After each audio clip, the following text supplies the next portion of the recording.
Why do we get random questions at midnight?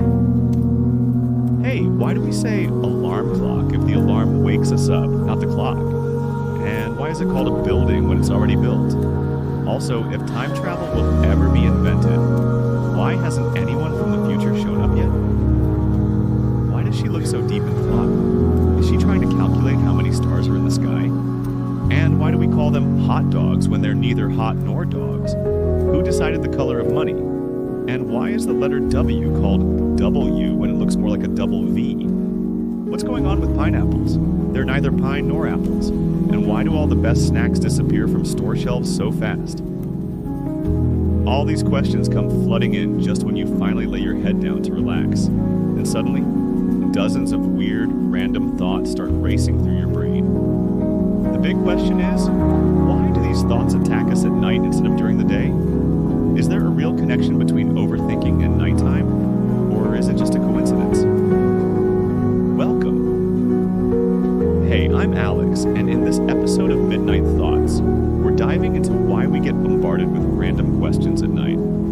But before we get into it, if you're new here, make sure to hit that subscribe button and turn on notifications so you don't miss any of our late night brain benders. A lot of people struggle to fall asleep at night because as soon as they lie down, their brains go into overdrive.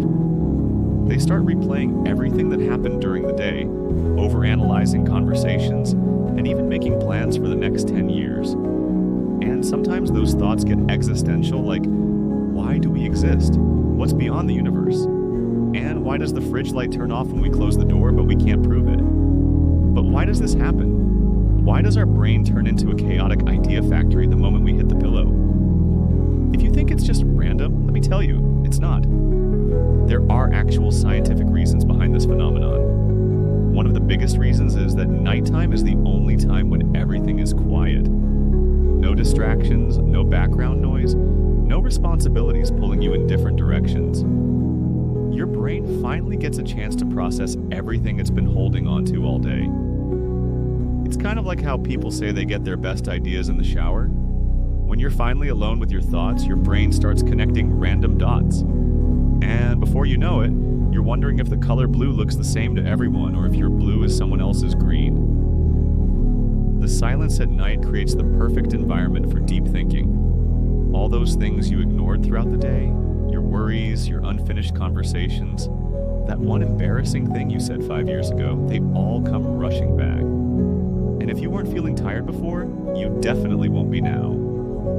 And it gets even worse when you're trying to force yourself to sleep. The more you try, the more your brain fights back. You're stuck in bed, staring at the ceiling, debating whether nothing is actually something.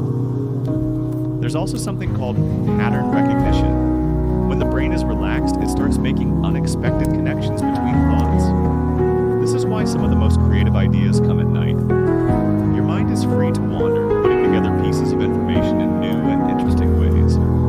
Studies have even shown that when we sleep, the brain organizes and processes memories, sorting through everything we've seen, heard, and experienced. It's like a cleanup process, and sometimes that process makes you remember the most random things, like the theme song of a cartoon you watched as a kid. A professor from Johns Hopkins School of Medicine once said that most of our thoughts stay in the subconscious, and they only surface when our minds slow down. That's why, as soon as you relax, all those suppressed thoughts start creeping in. And just when you think you're about to fall asleep, bam! You suddenly remember a cringy moment from middle school. So how do you stop this nighttime overthinking? Is there a way to shut off the endless loop of random questions? Honestly, there are a few tricks, but let's be real, most of them don't work. People say you should listen to calming music or write your thoughts down in a journal, but let's be honest, half the time that just makes you even more awake. Suddenly, you're writing a whole novel about why we park in driveways and drive on parkways. If you really want to convince your brain that it's time to sleep, try these. Avoid caffeine before bed.